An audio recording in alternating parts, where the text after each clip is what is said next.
You're listening to The Real Short Box, a comic book podcast made for geeks by geeks.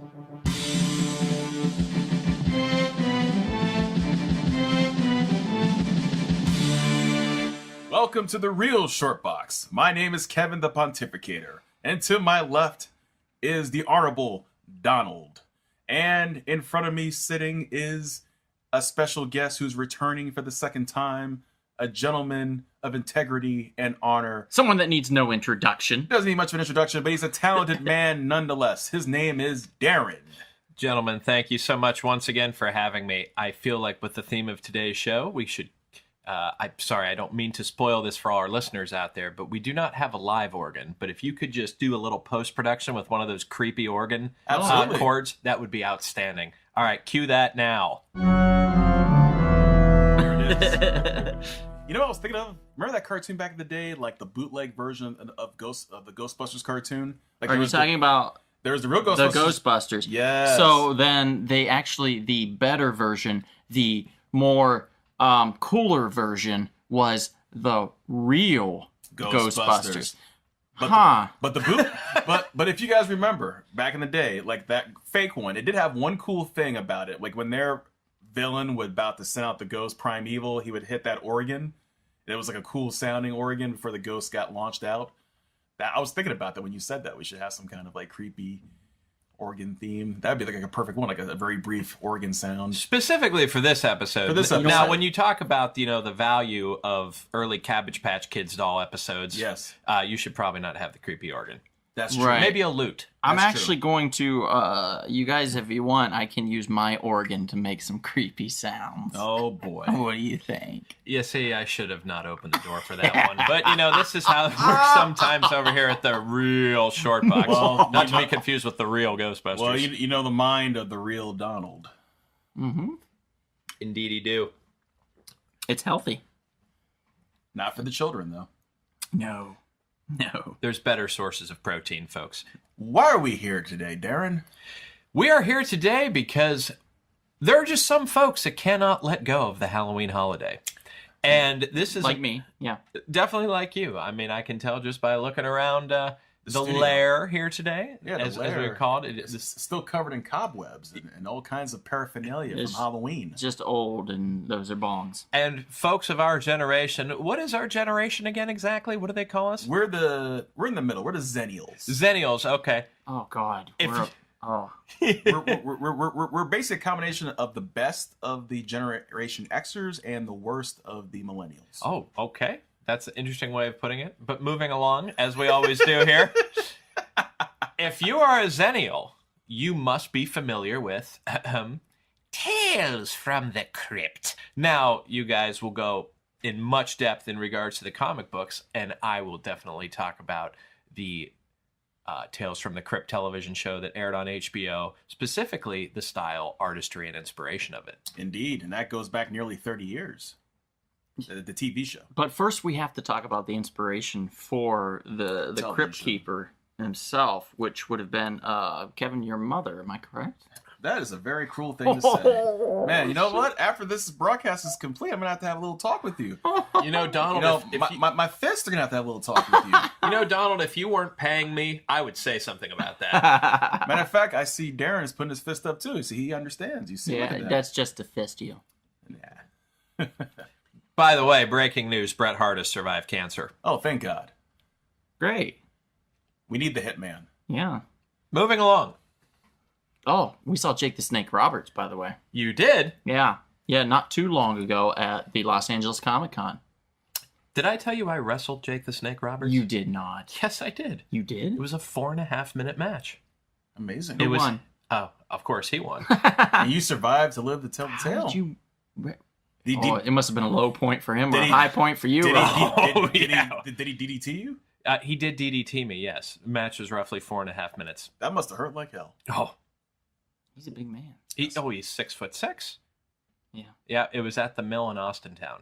There's a lot you don't know about me. I know. This is amazing. Mm-hmm.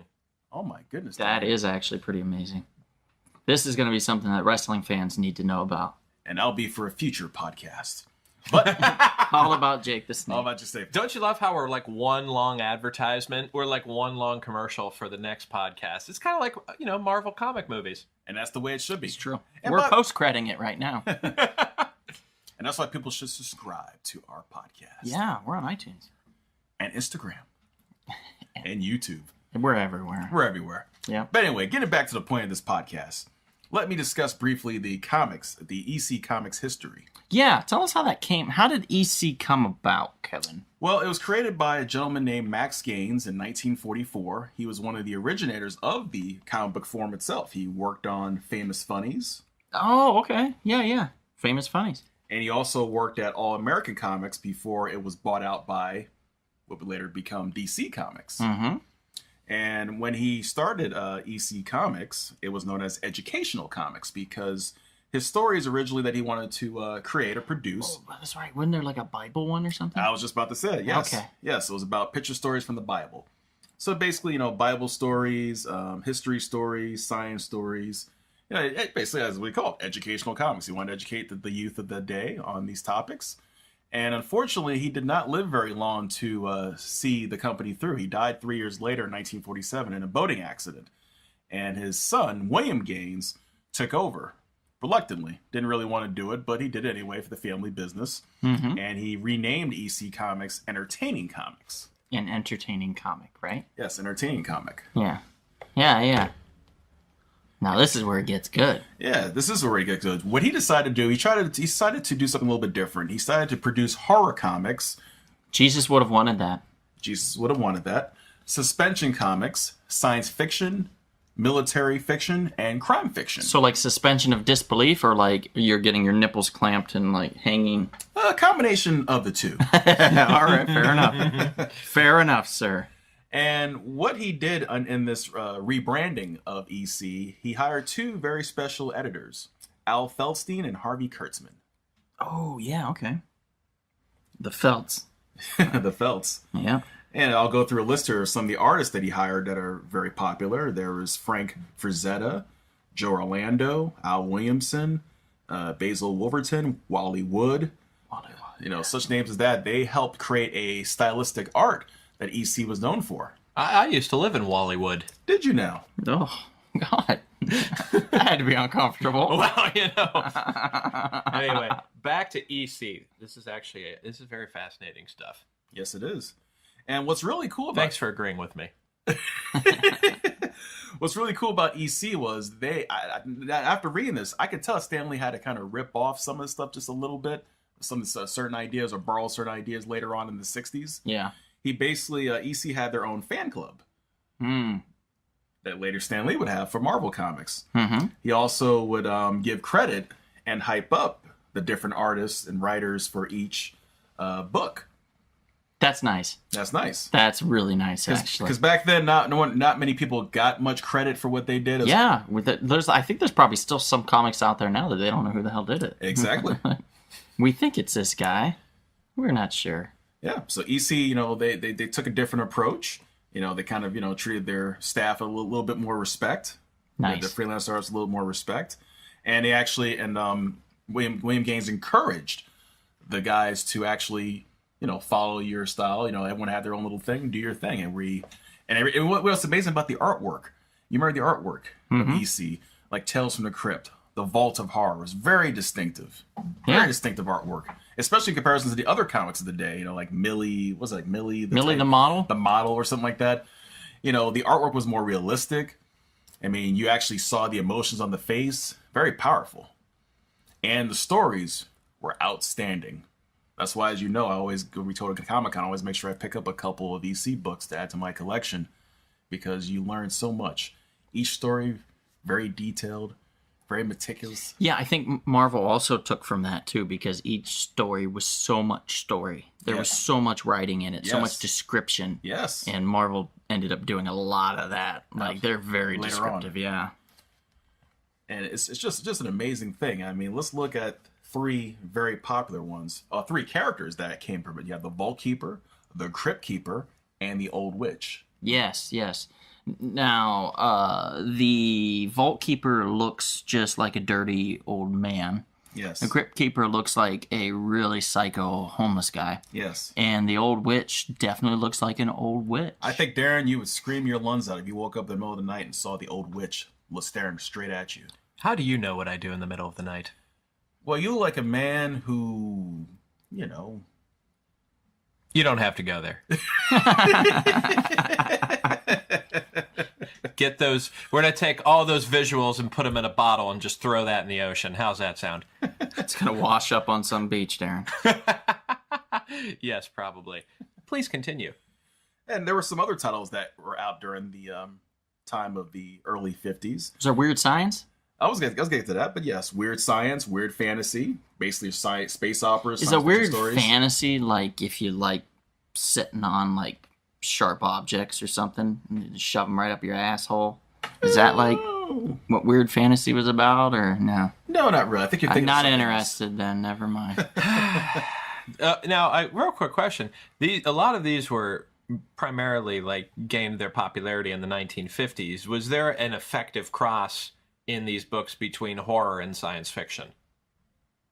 So, like, it just kind of like a combination of the both, kind of like they did an Invasion of the Body Snatchers or something of that situation. Kind of like, I think you're thinking like what they would do with Creepy and Eerie. Creepy was more supernatural type horror, and this was the magazine form in the 70s. This was Creepy, and then they came out with Eerie, which was the companion piece, which is more scientific horror. Okay. So it was more science-based. So yeah, they definitely had, like, with weird science and stuff in here, they had scientific-based horror. Right. You know, there's some of that. It's funny you mention that. I think there was a story where there was a guy who was freaked out over insects, and then the irony at the end of the story turns out his body was inside the salad of an insect. Ah, yes, that's His body was inside the what? Like he was like inside the salad. Like in other words, I think there was like a bug in his food, and so ironically at the end he's in the salad. Oh, so he's in the food. Yes. He is like the bug. Yes. Got it. So that would kind of line up with what you just asked. Yeah, I'm sorry, it's too bad. There's a stage show that's escaping me right now that's actually exactly that same theme. So yeah, it's a very very high concept, deep idea. I guess it might be almost like a literal interpretation of the Metamorphosis. Thank you. That was it. Metamorphosis. That is the name of the show. Kafka. Yeah. Yes. Franz Kafka. There we go. Now, another thing that's really awesome about EC Comics for its time, they hit on very tough topics and subject matters. You know, they would talk about racism, sex, drug use, rape, violence, you name it. And that was very unusual for its time. This is probably what unfortunately would lead to its demise because people couldn't handle that, especially during those, that time period, the 1950s. But if I can chime in here for a second, it's the reason that they do that, and it's interesting they caught on to that in the 50s, is art that doesn't relate to your everyday life is just very hard for people to have an interest in. That's very true. Especially, for a lot of people who are living in suburbia, which was being built at that time. You're kind of escaping, the urban area, or you're trying to escape the horrors of life or the deep stuff of life. Yeah, in the 1950s, it was, the crime levels were lower around the country, and then they really plateaued in the 60s and 70s, especially in the big cities. Was it in the 50s when Indiana Jones got into a refrigerator or something? Yes, he did. He survived a nuclear blast. Yeah. That's amazing, isn't it? Yeah, he did. The fact that a refrigerator That's why they came up with the term nuke the fridge. Oh! Ooh. Yeah. See, there is some charming irony to these things, because the 1950s, there was plenty of paranoia with the Red Scare, with Cold nuclear War, weapons and things of that nature. So, yeah, these types of things that said, oh, if you got into a cast iron fridge, you could survive a nuclear blast. These kind of things were pretty normal. We kind of look at them and laugh at them today. Like in kids in school, they were told to duck, cover their head, and get under their desk. desk. And cover. Yeah. Absolutely. No. You'd just be powderized, You'd be vaporized if you were close enough, and that would be the end of you. But, thank God you ducked and covered. Now, Ray Bradbury has some of his stories adapted in EC Comics. He did, and do you know how that happened? Well, yes. It turns out that they plagiarized a couple of his stories, and he was cool about it. He was like, hey, I really enjoy this, but... send him a letter. Yeah, send him a letter, but it's like, but by the way, where's my check? Yep. Oh, it's in the mail. And they were cool. They sent him a check in the mail, and they worked a deal out to get some of his stories published. Yep. They thought it was Gaines and them thought it was a great idea. Then at that point, they were like, oh my God, now we can actually advertise that these are stories by Ray Bradbury. In fact, gentlemen, I got a treat for us. What's that? I have a book here from 1953. 65 years ago. And yeah, it's crazy, right? This is Tales from the Crypt number 36 from EC Comics. This is Bill Gaines and Al Feldstein stories. Jack Davis, Jack Kamen, and George Evans, and Graham Ingalls art, with the Jack Davis cover. George Evans' photo and biographies in this, as well as it is also a Ray Bradbury adaptation. In fact, on the cover, you see in a big yellow box, it says, in this issue, EC's adaptation of a story by Ray Bradbury, America's top horror writer. And it's got this, like, vampiric, like, demon dude in the back of a taxi, and this taxi driver looking in the rear view and seeing him coming for him. Yeah, He's in trouble. It's a classic one. If you guys ever just Google Tales from the Crypt number 36, it'll pop up. It's a great one. Also, Jack Davis art's wonderful. You Just also have beautiful. the 3 creepy characters on the left, too. Yep, it says featuring the Crypt Keeper, the Old Witch, and the Vault Keeper.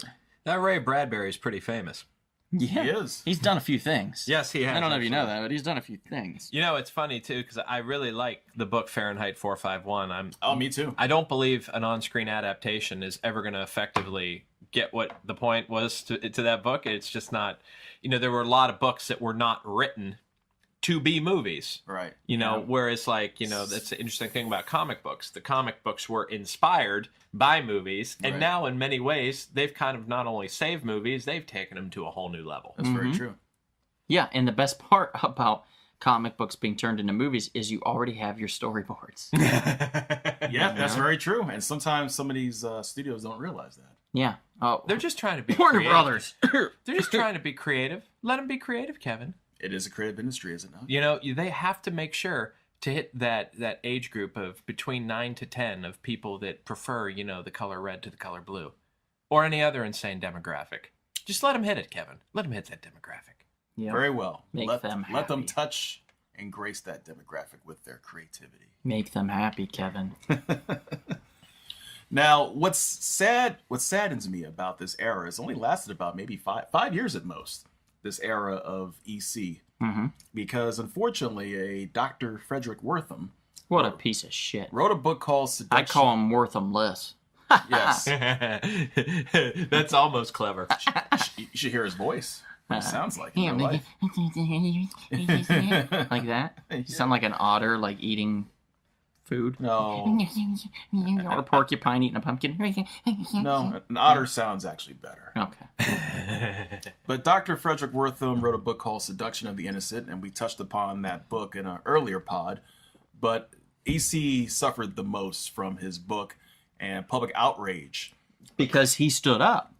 He was the only one to stand up. That's right. That's why William Gaines he stood up. became the target. He became the martyr, basically. Number one target, yeah. He became the martyr for That the was industry. very unfortunate. Yeah, all them other pussies just stood back and just let him get raked over the coals. And you know what's sad about that? Now that you mention that, I think creativity suffered because of that for about a good decade. Yeah, absolutely. In the industry. Oh my God, the trash they were putting out? Are you kidding me? Oh yeah. Yes. So the rest of the 50s up until the early 60s, yeah, you can argue that, man, this is like a nadir of the comic book industry in history. It was terrible. Yeah, because it was kind of picking up after all the war comics were kind of dying off. Because, you know, the wars were over and stuff, and they wanted were to like, move on. what do we do? You know, we don't need Captain America punching Nazis right now. You know, we're good. We already punched all the Nazis. And then they were like, well, what about horror?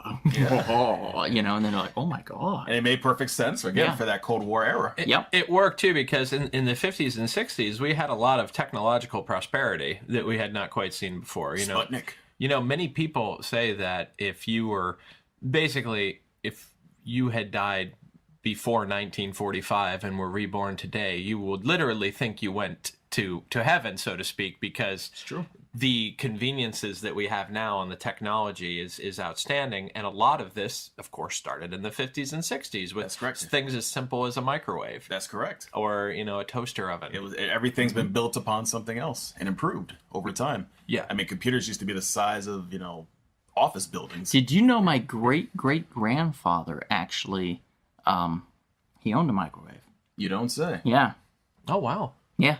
Yeah, right? So he owned like the first microwave, Yeah, essentially. probably. Yeah, one of the first. Yeah. Oh, geez. Like an early one. And the thing that's so the overall point I want to get to is in these moments of great technological prosperity, there tends to be a lot of innovation in the arts. There tends to be a lot of experimenting with stories. That's you know? true, and that's what we saw here. Yeah, so It stimulates the mind and the creativity. Yeah, Yeah, it for makes you sure. think towards the future. absolutely. Also, I mean, you see that. You see that now on television. Like, for example, Black Mirror. Right. It's very scientific based and all the horrors that come with it in the future. Mm-hmm. That's exactly what you would see in these DC comics. That's true. Yep.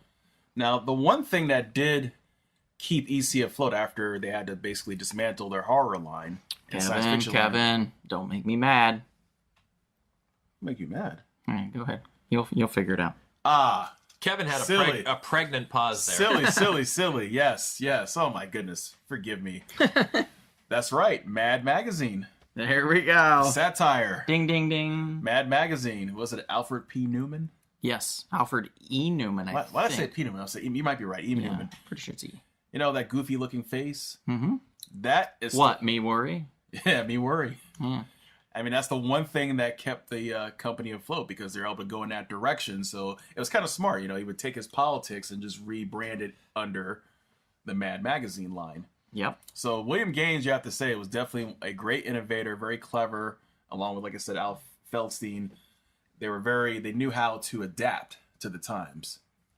They had to, yeah. They had to. On a personal note, this was a great example of when I just cheered for the wrong team. I was a supporter of Cracked magazine. Really? Yes, and Cracked magazine I thought for certain was the way to go, but Mad magazine clearly. Well, I think wasn't Cracked owned by the same, or no? I don't think so. No? It was almost a flat out ripoff of Mad magazine. I didn't see Yeah, much I wanna difference look that between up. it, so I want them to see. I think it's a different company. They still produce that? I don't believe so. That's why I said I think I definitely got behind the loser on that one. It's like the time I bought a solar energy stock and it just completely tanked. Didn't work out for you. No, it didn't. I mean, when it's a whole other story. But Cracked magazine. Yeah, which dates back to 1958. Whoa. That's when Cracked magazine came out. Yes, it came out a few years later. Yeah. Cracked actually, I'm going to be honest though, Cracked is pretty big still, and it's because of their website. Oh. Cracked, I think it's cracked.com, I think is what it is. And that's, it's like The Onion, which is a lot of spoofing and stuff like that. And a lot of lists, 13 reasons for, microwaves to exist or whatever, 13 odd reasons. And it'll be like, to microwave your sponge to eliminate bacteria and blah, blah, blah, Then they'll put a fun spin on it or whatever. But yeah, Cracked is still around. It's just in website form, more or less. But makes sense. Now people buy a lot of magazines these days. Yeah. It was founded in 1958. Wow. Revive a print version of Cracked and new editorial focus. Go ahead, guys. I'll catch up. I'm really into that. Yeah. Yeah. So here's the thing, too. Like, this, of course, is not only just a famous book line. Tales from the Crypt was also a very popular show on HBO. Yes, 1989, I believe, is when it Yeah, 1989 is when it debuted. Now, here's my theory on this. Now, of course, it's my privilege to be around two encyclopedias that can either add on or correct me if I'm wrong on this. So, there was a film that came out in 1982 called Creep Show. It was directed by George Romero. And it was essentially a horror anthology, or as I would view it as a quote-unquote Tales from the Crypt. I agree.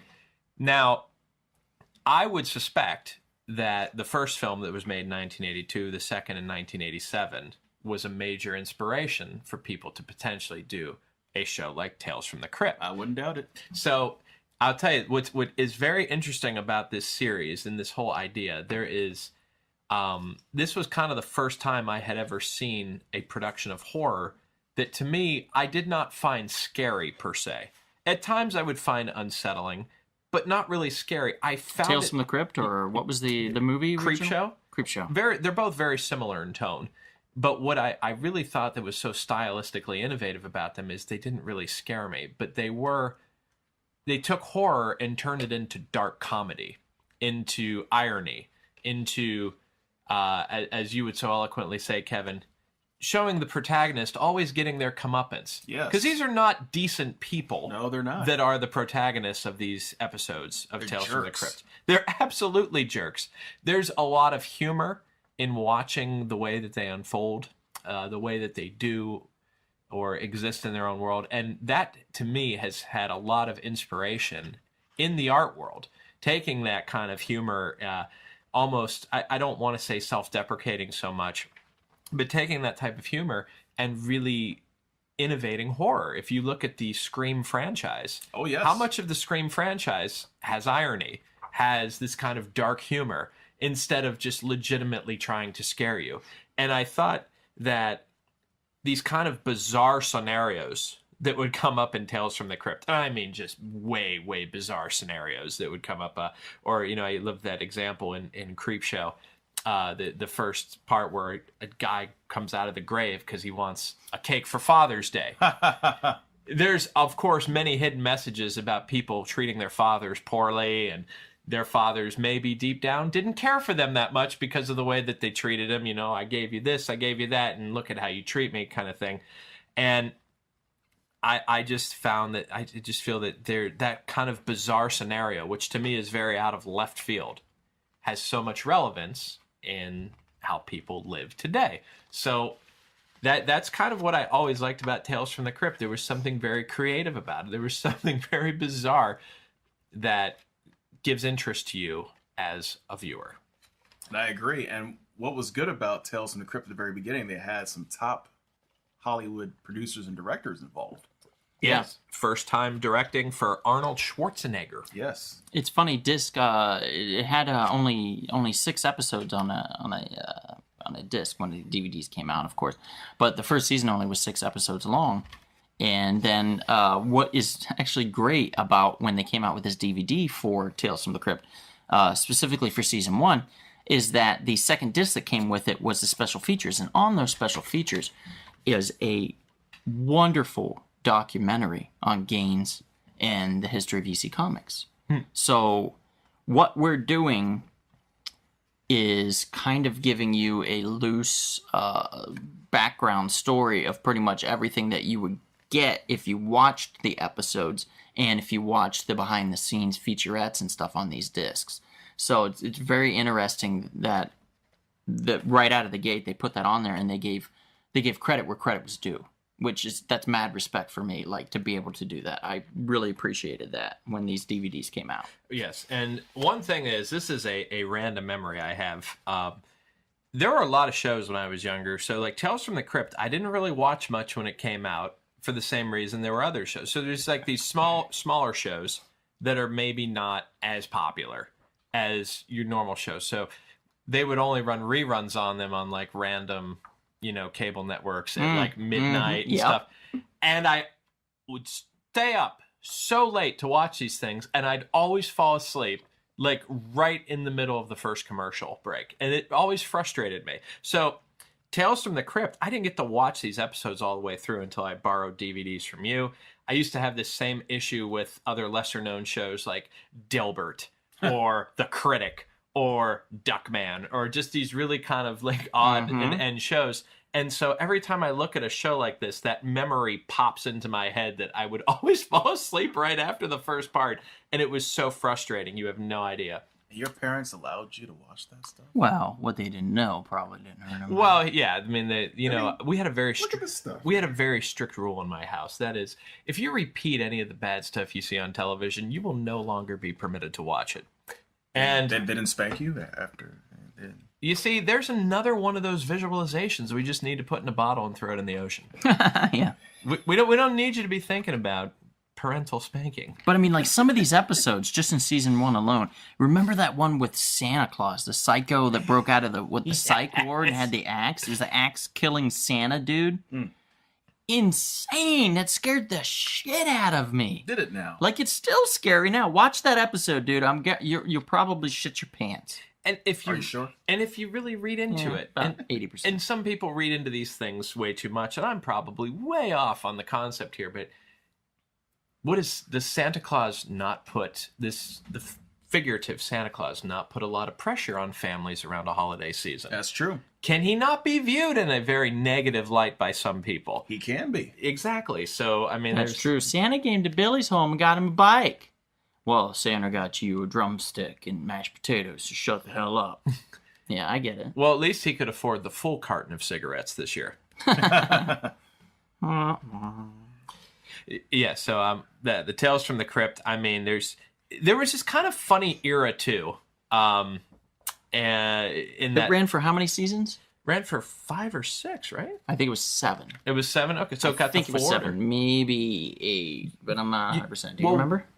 Well, when you do, it's interesting is when you do agree with a pilot as a cast member, they can keep you up to 7 seasons without a contract renegotiation. That's true. So 7 is shit. a great.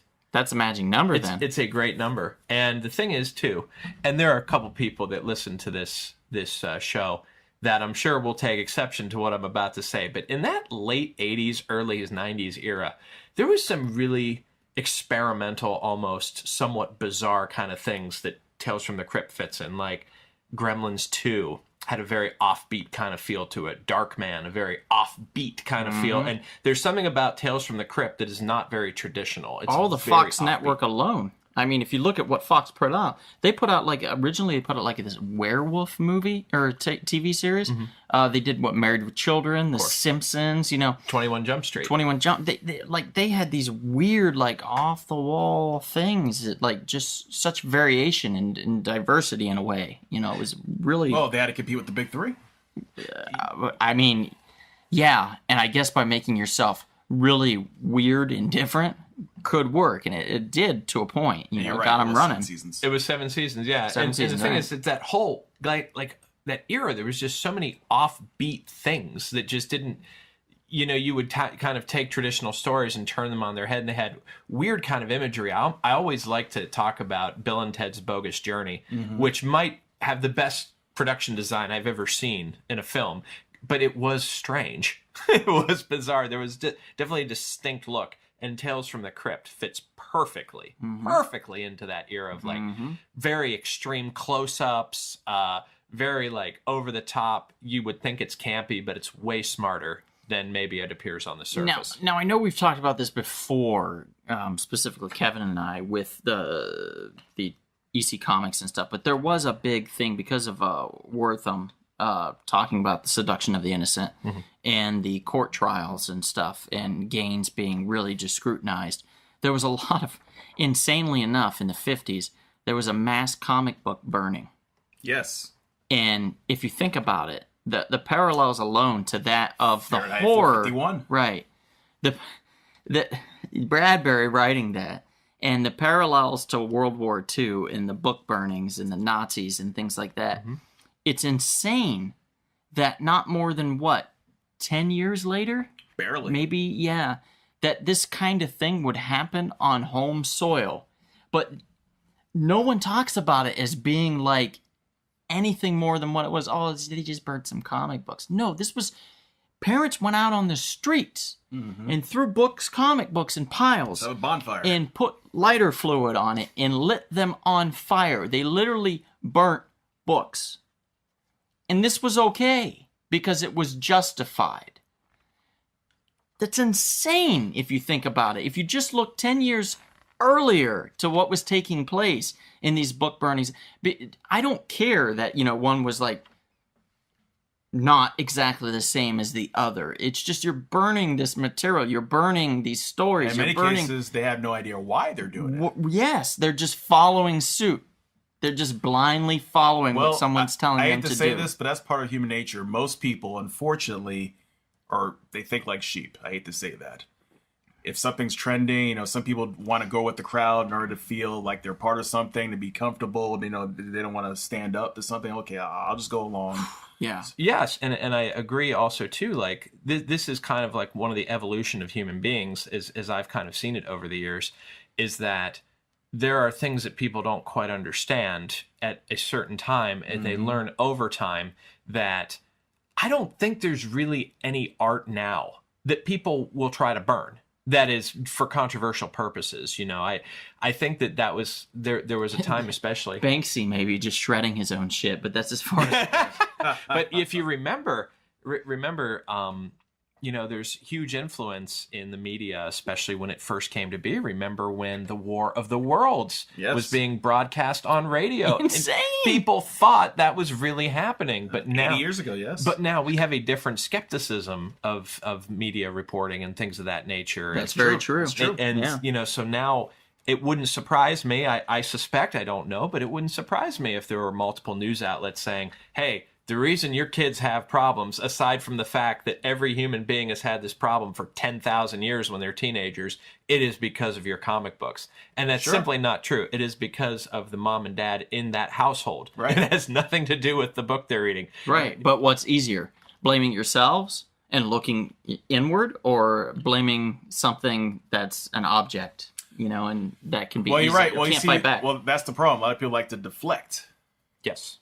Oh, yeah. There is definitely this motto I live by. Does it feel good or does it do good? And clearly it feels good to maybe be like, oh, these books are on the fire, my problem solved, but it's not. Right. It's not. And all you're doing is just... And it's an important conversation to have because we love the arts. Yes. And we don't want people to censor our art. We want our voices to be heard. No, Absolutely. I mean, it's... no matter how offensive. These books now are considered a treasure just because of... It's just a lot of them don't exist anymore. Yeah, a lot of them don't exist anymore, so... were burnt up. So the fact that a lot of these survived is amazing miracle. to It's me. a miracle yeah. in some ways. And, they got a 10-cent cover. It's from 1953. That's right. And to still be here... And like this one, for example, I got this one graded a while back, CGC. It's a 5.5, guys. Mm-hmm. For it to be a 5.5, and you be able to still read it and, hold it, and it's tangible, it's there, it's something that you can look at and appreciate. That's amazing to me. And it looks like a 5.5. Are you crying? Yes, I am. And it looks... Shut up. It's passionate tears. And it looks like a 5.5 for all those little things they want to knock you on. Like... the front cover is a little off to the side, or the staple doesn't sit quite. Pages are a little brown. Yeah, the pages are brown, but you can read it. It's clear. It's like those technicalities, which is why I find comic grading to be humorous in many ways.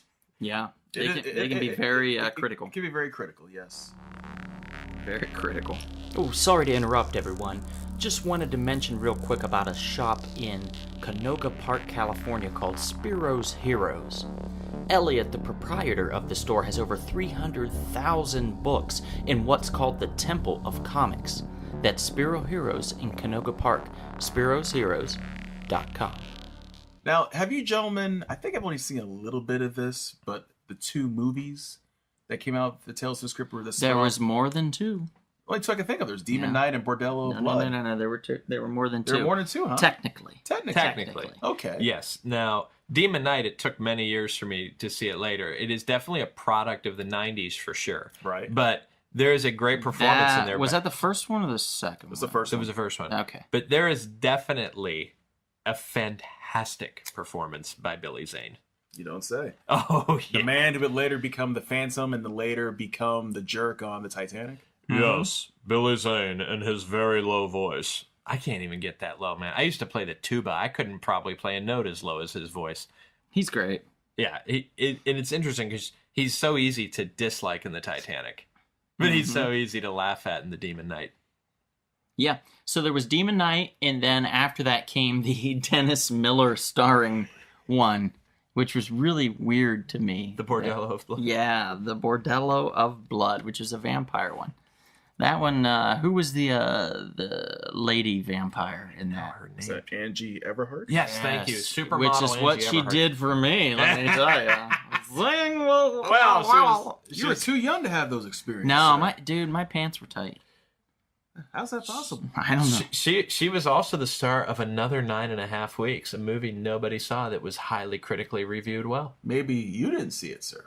Well, you fast forward to the good parts. So when did that, do we know when Bordello of Blood came out? 96, right? 96. Yeah, I think you're right. Yep, 1 year later. 96. So then they didn't have another one then for 6 years. And technically, it is a Tales from the Crypt, but it isn't. They made a movie, and it was titled Ritual. Okay. It came out in 2002. It was purchased, I believe, by HBO Television at the time, and there was no idea that they wanted to make it a Tales from the Crypt movie. Yes. So what they did was they had this finished film, and they said, let's just make it a Tales from the Crypt movie. So they capped it at the beginning and at the end with the Crypt Keeper. Mm-hmm. And thus became Tales from the Crypt presents Ritual. But not to be confused with Kevin's favorite movie, Tales from the Hood. Right. Not to be confused. What are you guys trying to say? No, nothing, brother Kevin. I Really. mean, isn't it obvious? I don't know. You liked Tales from the Hood. You know, But did you like that movie, though? I only saw the end. That did crack me up when I used to work in a movie theater see. with Clarence Williams III, I liked it. where he said, like, you know, the guys, I guess they figured out they were in hell, and the guy's like, welcome to hell. Oh, that guy. Mother effers. You know, That guy. He's from that show from back in the day, the 70s show that they remade into a movie, The Mod Squad. He always had the hair, right? The hair. Yeah, the fro. Yeah, that wicked fro. crazy, like, pulled back, kind of Yeah. electrocuted yourself kind of look. Yeah, I've never seen Tales from the Hood. But I think it's important to know the reason I know that this movie exists is I spent a lot of my time, as I'm sure you guys did, in a video rental store. So pretty much anything between the years 1989 and 2003, I have a very good visual memory of these things. Of all the boxes you would see when you walked in. Yeah, By the way, I've never seen this third Tales from the Crypt, and I should. It has Tim Curry, Jennifer Grey, and Craig Sheffer in it. Oh, Sounds like a solid cast, Tim Curry. right? Tim Curry, yeah. Tim Curry, yeah. It Craig came out in Sheffer. 2006 in the U.S. It was made in 2002. It came out in 2006 in the U.S. no, Craig. So 10 years. Craig Sheffer, of course, who was, Joe Kane in The Program, great little college football movie, and of course, for all of us big horror fans, Nightbreed. That's right. So, I mean, that's definitely some folks in there. And Jennifer Grey, of course, famous for Red Dawn and Dirty Dancing. And Yeah, a which great I just nose job. found out that her and Patrick Swayze apparently did not get along That's true. during Oh, the filming true. of Dirty Dancing. And that's because she couldn't dance and didn't want to really learn. People not getting along together on set is more common than you would think. And the funny thing is, it kind of works out Oh, because they're focused on the job. on the job. And that's important too. There's some of these things are very physically demanding, and I remember Jamie Foxx being highly critical of Colin Farrell on Miami Vice, because he wasn't putting the work in, and Well, Colin Farrell, he's from Ireland. He's an Irish actor. He doesn't have to put the effort in because he's so talented. he still doesn't have to be on drugs though. Well, no, this is what I was heard. There was an AA. He was Oh in my God. AA during the filming of that movie. Took a long time to film. And Michael Mann tolerated it? Which movie? Miami Vice, The movie. the movie. Oh, how did we get there? Well, we were just talking about actors not getting along with each other. Jamie Foxx did not particularly care for Colin Farrell on a professional So level. this version of Crockett and Tubbs wasn't really getting along. No, they were not, and you could see it in the movie. Unfortunately, That's true. yeah. That is very unfortunate. It's fortunate that I did not even watch it because it sounded like a garbage pile. You know what? As a big fan of the show, I was very excited I was going to see anything called Miami Vice, but sadly, it was terrible. Miami, not nice. Yes, but no, Tales from the Crypt has had a bunch of famous cast members come through the TV series. Yes, they had. Yes, an insane And amount. movies and TVs. Yes, and no, and of course we were just having a discussion earlier. Who was the star of the pilot episode? And I correctly predicted it was William Sadler. William Sadler, who is in the first movie, Demon Knights. Ah, yes, and of course, as we mentioned earlier, Bill and Ted's Bogus Journey. He is the Grim Reaper. Yes, Yep. he is. Death incarnate, so to speak. And then he had his, if you remember in Die Hard 2, he had his hair slicked back and was doing a martial arts kata naked in a hotel room, which is just strange. Oh, my goodness. I'm totally going to watch the trailer for this Ritual movie after we're done. As you should. I'm totally going to do that. As you should. Yeah. Yeah, this EC Comics is a company that's so rich in history for having only been around for such a short period of time. To have a stamp put on. I mean, I would imagine that, like, being Mr. Gaines, like, just being a part of this, that's, like, your name's going to be in history books. for the rest of history, most likely, because of the seminal bit of work that they did and what they put into it and why he stood up for what he stood up for and how he was persecuted for it and He's a martyr. I mean, Yeah. at least for his art. It's insane to me to think that it's not well known enough by everybody. And they should. Like, everyone should know this story. They really should. And it's a cautionary tale for our country. Yeah. I was going to say that there's a lot of advantages to having a small window, in the sense that it's like, wow, everything he released was of quality, or as I would call him, the Guns N' Roses of comic books, but 5-year window. He took advantage. You have that window, but it's on the sad side, maybe it could have been a 10-year window of greatness, Maybe or a on 20-year window. Or on the other hand, Yeah. it could have been 5 years of mediocrity afterwards. It's true. like making Dumb and Dumber. You just stop there. No, You know? no prequels, no and sequels. no sequels. Yeah. Just end it there. No more, no less. Just that movie. I heard there's going to be a Dumb and Dumber 3. It's going to be 2.5 hours of Jim Carrey painting those weird portraits. Oh, that sounds dumb.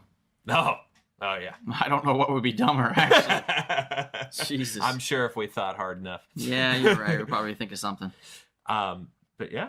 But yeah, so with that, I think we're going to wrap it up. This was a nice little loose introduction to EC Comics. We're going to go probably a little bit more into like some of the more, believe it or not, there's some more historic things that happen. And I think we've glazed over a bit in some of our previous pods, but I think there's more to mine from this. And, the Comics Code Authority being birthed because of EC Comics and their tight control over everything, and then their loosening of the reins in the 70s, and horror coming back in a big way in magazine form then to try to skirt the Code Authority because it wasn't a comic, it was a magazine, all that kind of stuff. So that, I think, is important to talk about, and I think we can do a little more with that. But for tonight, or for today, or for tomorrow, we are going to close this one out, I believe. Am I right, Kevin? Yes, we are. Please, as I said earlier in the podcast, subscribe to us on YouTube, iTunes, follow us on Instagram, Facebook. Yeah, I'm working on a MySpace page too, guys, so it's coming soon. Yeah, and I gotta say, I look very forward to hearing about these historical companies that were restricting the art, because it's interesting when you put restrictions on art how the innovations come out. Yes. And really, you learn to work around things. That's true. It's very interesting. And Similar to the movie industry where they came up with the Hays Code. absolutely, the Hays Office. Look at what they said. Hey, you couldn't have nudity on the screen. So what did Alfred Hitchcock do in The Shower? He made her nude, but he didn't show anything nude. Yep. Yeah. And he switched to do the toilet. The toilet flush was the hardest thing he had to work for.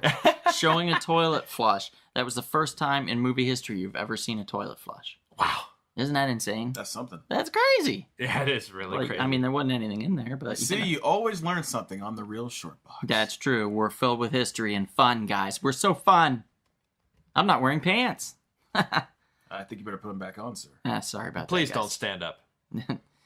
Well, I'm not one to rise for the occasion, so. Thanks for having me, guys. With that, Yes. thank you for your time. Thank you, Darren. We'll bring you back soon to talk about some more interesting stories. Yeah, and maybe sometime we'll see you. At the comic shop. This has been The Real Short Box. We'll see you at the comic shop. Thanks for listening.